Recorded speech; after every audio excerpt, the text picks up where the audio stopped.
So we are in the greenhouse today and it's vlog time. So I've made a few kind of rough notes about what I want to discuss today. I have some new plants to show you, some new blooms, various things going on in the greenhouse that a general title is called for.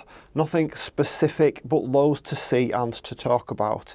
So let's start off with pelargoniums, because I've already left my script. It's not really a script, it's just like a set of notes. I just want to discuss a few things. Now, I probably guess you won't remember this, but a while back, certainly over the last 12 months, I've been having trouble with pelargoniums. I know it's not the best atmosphere in here for them. It's too humid, there's not enough ventilation, it gets too cold in the winter time.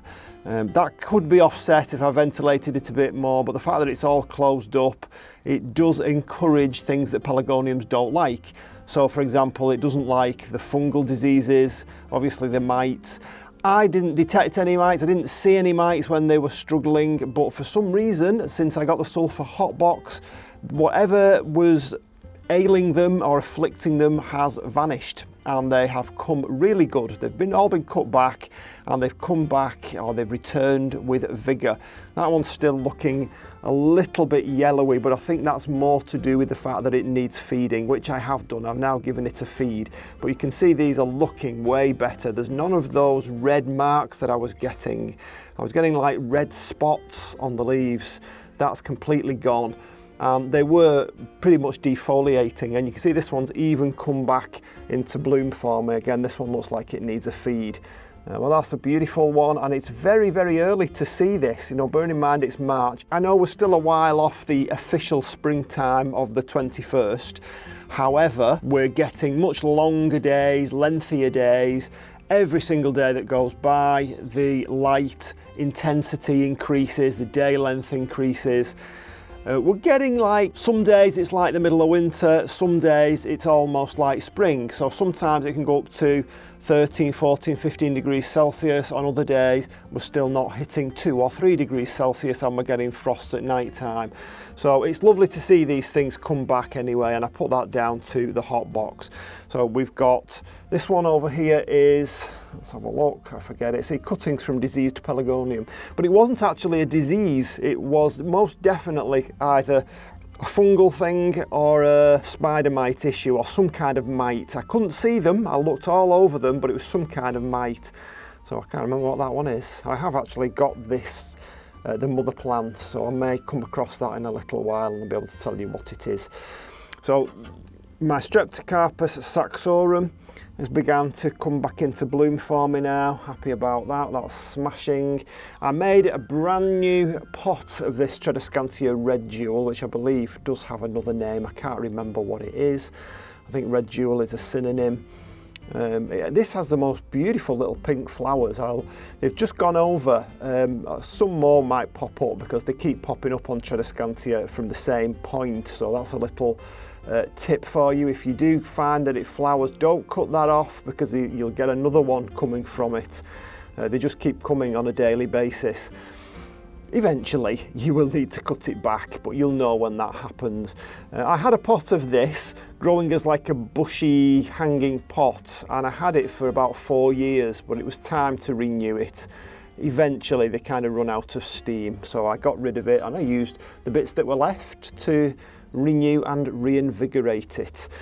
Several people have asked me about mounted Phlebodium. I did this as a little kind of demo a few years ago, and I neglected it, and it did eventually look like it was dying a death. It just basically wasn't getting enough water.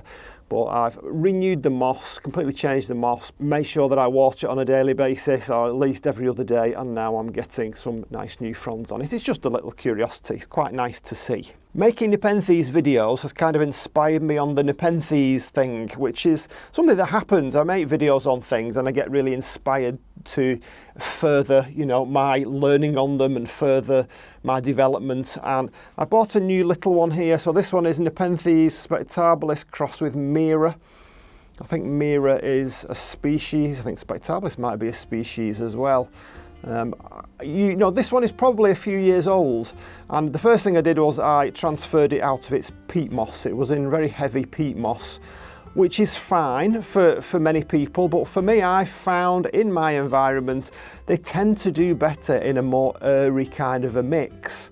Maybe because it is so humid in here. It's one of those things really, it's very, very dependent on your own aspect, where you live. You might live next door to me, but you might not have these massive trees that I have hanging over you, and you might get much more sun, and you might get much better temperatures than I do. So because of that, I find that keeping them moist isn't the issue. It's allowing them to dry out a little bit. It's a fine line with Nepenthes. They really don't want to be soggy, but they don't want to be totally dry either. So certainly in my environment anyway. I did see a video the other day, and I think it was, where was it? I think it was Jakarta, rings a bell, Indonesia. It was a very hot place, and their way of dealing with Nepenthes was completely different to mine, because obviously they have a completely different environment. So it was just interesting to see that they were talking about using a more moisture retentive mix, a heavier mix, and they were almost potting them up in like a soil compost. It was much heavier than what I would do.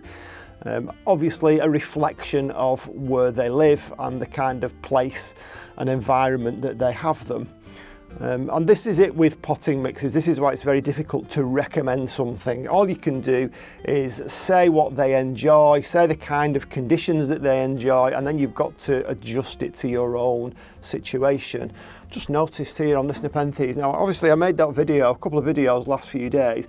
Look how many pictures we've got coming on these things. We've got one there, there's another one there, there's another one there, there's another one there, there's another one in the back there, there's another two there, there's a little one down there. It's like all of a sudden they are getting all these new pictures. And there's another one there. I never noticed these when I made that video the other day. I don't know if they were even there. Like, it's literally about a week ago. And we've got all these pictures coming, which is great to see. I guess it's the light again. And you can see down here, I talked about a basil shoot down there, and there's another side shoot coming off here. And the only thing that I can think of is that I chopped back the vining shoot there. By allowing them to vine, yes, you might get some upper pitchers, the much sought after upper pitchers, but in allowing it to put its energy into vining, then you're stopping it or certainly lessening the probability of it giving you some new pitchers further down. And I don't think it is a surprise that because I've chopped it back at the top there, it's now producing all these lower pitchers for me, which is fabulous. This is what we want. So I also took the opportunity while we were on Nepenthes to do some much needed Nepenthes maintenance. So this one here, so this is Fusca. This one was on the capillary matting, and I've said this quite openly, the capillary matting isn't the best situation for them, certainly in my environment. However, it does reduce your watering. They're okay, they will grow, and they do kind of tootle along on the capillary matting. They don't dry out, and you're not having to water them as regularly. However, they do better, certainly for me, they do better when they are hung and they are in a lighter, more airy mix. And for me, that means either sphagnum moss or sphagnum moss and perlite usually. Well, this one is Spectabilis crossed with Platychilla. That one's been hung probably about a year. This one is Ventrata. This one did have more pictures on it, but this was the one that I used in my, not the last video, the one before it, where I the last one actually, where I demonstrated how to take one of the basil cuttings. So that will no doubt do, or maybe if I just chop that top bit off there, it might actually produce another basil shoot for me. But I think I'm quite happy to leave it as it is. Orchids, let's talk about some orchids. So here, this one is Coelogyne cristata. The mistakes I've made with this over the years are many. I've never had it bloom. It's one of those that everybody tells me, oh, easiest one to bloom. You don't have to touch it, you just neglect it. Well, I do. I don't know why. It's one of those that just hasn't, you know, it's refused to grow for, well, it's grown, but it's refused to bloom for me. I've got high hopes this year, and the reasoning for that is that I have managed to keep the pseudobulbs plump. I allowed them to wrinkle up a little bit over the winter, and I found that the only way to get them to plump back up again is to soak it. I can water it all I like, but because it's in such an airy mix, even though it's got moss in there, it does tend to not actually do what I want it to do. It needs to soak for a good couple of days to get them to plump up. And now that they are plump, I'm trying to keep it moist, and I'm really hoping I get some of those easy blooms on there. Let's see what actually happens.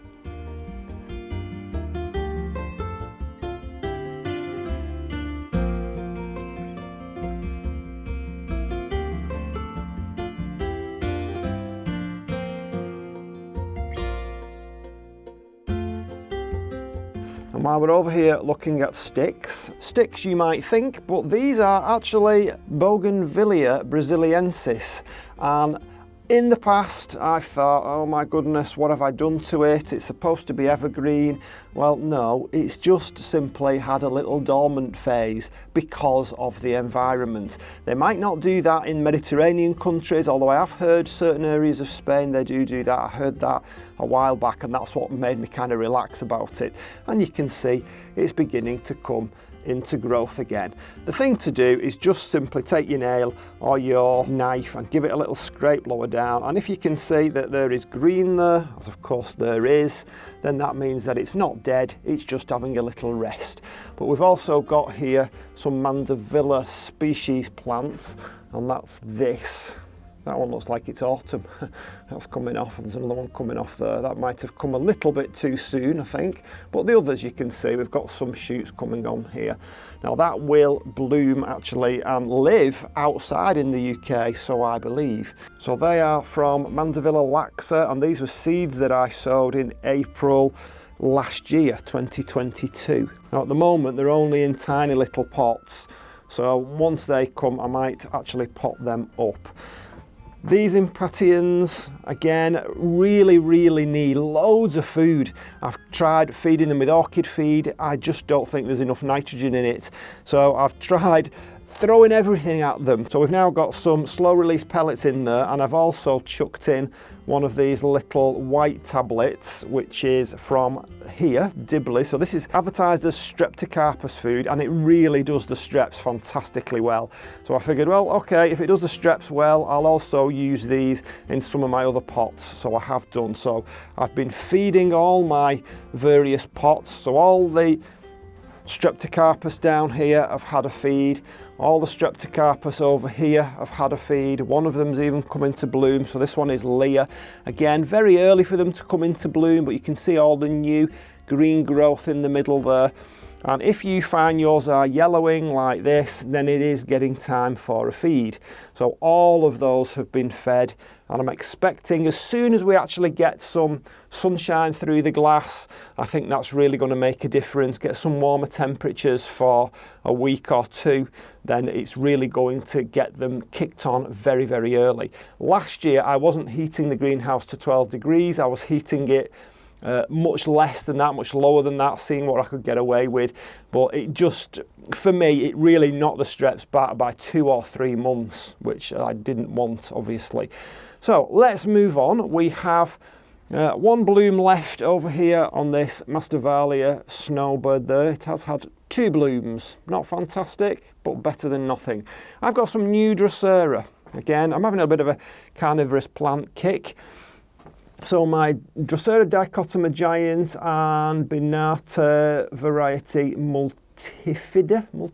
I lost most of these growths over winter, but as you can see, they've come back into the sticky magnificence. We've got Pinguicula, is it Tina? No, Guatemala. So that is its drier winter rosette. And these leaves around the outside, most of them have died off. These will die off as well. And eventually, as I increase the moisture in here, that will grow and become more of a summer large-leaved rosette. We have white Drosera capensis or Drosera capensis alba. You know, I think that's the one that I bought, but I seem to have acquired, mostly through little seedlings in pots, a few red forms. So I've got a beautiful red form there. I've got an even better one over here, which is quite a large Drosera capensis, not bought by me, just arrived in a pot. So it's well worth looking to see what you get, especially with Drosera. So I've got a couple of new ones. Oh, that's the best the Hamiltonii has looked, looking really nice. So that's a new one down there. I know it's not looking spectacular at the moment, Prolifera, but you know, give it a chance. I've only had it a few days. This is really cute. So this is Drosera slackii, really, really nice. Now that will get much bigger than that. At the moment, there is no dew on it. There is nothing like that because it's very early. I say it's only a couple of days since I bought this one. And we need to give it a chance, and it will eventually end up with lots and lots of lovely sticky goodness on it. This very strange looking one here is a tuberous one. So this is Drosera modesta, and you can see really unusual this. I'd never seen one like this. There we go. It will actually die back in summer, I believe. It's a while since I looked it up when I ordered it. I think it's a winter growing one, but we'll see. I'll have another look and see if I can add a bit more information to that on another video. But at the moment, just like the Drosera over there, you can't see much sticky stuff going on there. You can't see much dew. It's probably the same with them all, really. Even these, there's not a great deal going on. The only one I can see a lot on is this Drosera capensis over here. Oh, and the Hamiltonii over here, that's looking particularly dewy at the moment. But they will dew up as time goes on. It's just getting the right conditions for it. So moving on along, you can see that my Cyclamen are still looking absolutely superb. Obviously, we're getting towards the end of their time now, so we're getting quite a lot of seed heads, which I'm cutting off. That's looking great. Really love this blousy one. This is my oldest one. That's looking fantastic. That was new this year. That was new this year. That's looking fantastic. We've also got some blooms on Dendrobium Berry Oda here. This is the first blooming since the spider mite issue, so it isn't a spectacular blooming. We've got some more coming there, more there, more there. So it's actually more than I anticipated, but you can still see the damaged leaves compared to the nice new green leaves. I have the hot box in here. It's still running every so often, and it's keeping them down so far.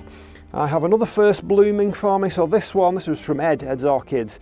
He gave me this one a couple of years back. So this was labelled as Dendrobium delicatum, which is actually exactly the same as my one that's labelled Dendrobium kingianum. Now, a few people have suggested that it wasn't actually kingianum. So it could be that that one is also delicatum, because these blooms look exactly the same. Again, this is another one. See all this spotting? This was the spider mite issue. So even though that is not by any stretch of the imagination a fantastic blooming for me, at least they're coming back. They are returning, which is what I want. Still talking about pelargoniums. There's another one in bloom here. This one is particularly unsuited to this environment because it's very hairy, very soft and hairy. And I've got to keep my eye out for fungus issues here, which the hotbox is really helping with. But it's great to see blooms like that at this time of year when the weather is so horrible outside. A couple more pelargoniums in between the Nepenthes there. This one's going to bloom back here. I don't know if you can see that one. I've got one or two, or several actually, species back there. My Oncidium Twinkle, this one is Oncidium Twinkle Yellow, and this one was one again, spider mites, but now it is recovering really nicely. I don't know how long it'll be before it throws a bloom out, but I'm happy to wait. I'm not in a rush for that one.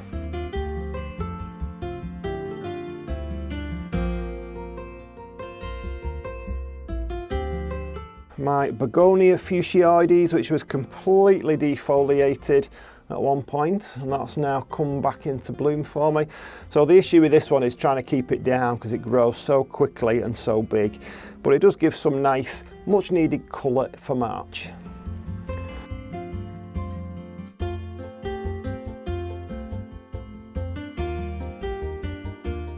my Begonia longicilliata, which is the only one I actually have in the greenhouse because this can cope with really, really low temperatures. This one is just so hairy, but it's throwing out some lovely growth now that we're getting into a little bit better light. You can see it's just looking superb. I really, really like that one, and it will bloom, but it's just a lovely thing to have. Great to have in the house. I've actually got a few in the house at the moment, a few of my begonias. One that's doing particularly well is Begonia Black Fang, and it's in a very, very dark spot, but it's quite happy with it. Quick look at my Cephalotus. I think I've probably been keeping these a little bit too wet over the winter months. My reason for thinking that is that there's not a lot of new growth on. All these pictures here are quite old and you can see they're getting quite dark. There's not a lot of green stuff going on. Now I know it's early in the season and you wouldn't expect them to be throwing all sorts of new stuff out, but I just feel that I should be getting at least some leaves. So what I've done is I've moved them onto the capillary matting just to give them chance to dry out a little bit. Now when I say dry out, I just mean not be quite as soggy. It's important to make sure that if you do put them on capillary matting that you check underneath and you check that you haven't, like I had, put crocks in the bottom when you potted them up, because what that will do is prevent them actually reaching any moisture.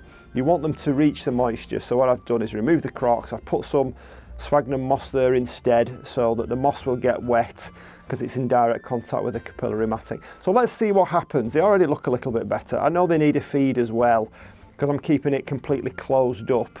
They're not able to catch anything themselves. Maybe a little bit of, that one's a bit sticky there, getting in contact with the Drosera capensis.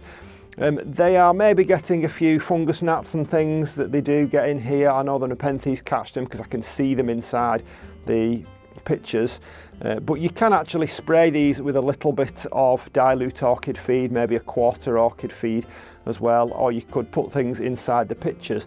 Not talked about my King Sundew. Now this one is catching stuff. You can see all the way up there, there's several that's been caught on one of those, I just want to call them fronds, I don't know what to call them, I suppose they're leaves, but there's several little fungus gnats that's been caught there. That one's doing particularly well now. It's taken rather a long time from seed to get to where it is now. So repotted July 2021, sown 19th of January 2021. So, you know, don't expect King Sundews to grow very quickly for you. So that is over 2 years to get it to that point, but it will grow much bigger than that. Sundews are great. They're small, but yet you can get a lot of interest in a small space. I think that's what's so nice about them. I think I do want to get some more sundews. I've managed to source a different place that has some that I've not got. Not necessarily the tiny, tiny ones. And they can be very small at first, and then they can grow. I mean, these Drosera Hamiltonii, they've never looked like that. They look much better than they've ever looked. I noticed there's a little hitchhiker down there. You can just about see it there. But the rest of them, and there are some other hitchhikers around here, I have to keep pulling them out of there. That pot seems to have practically every single Drosera other than Drosera Hamiltonii. But the Hamiltonii is growing much, much bigger. It's looking way better than it has done since I bought it. You've just got to be patient with these things. And if you're a plant person, then patience is the name of the game, isn't it? So I think I'll leave it at that for now. I have some new plants over in the hothouse, which I'll show you in a separate video. And for now, I'll see you on the next one. Bye.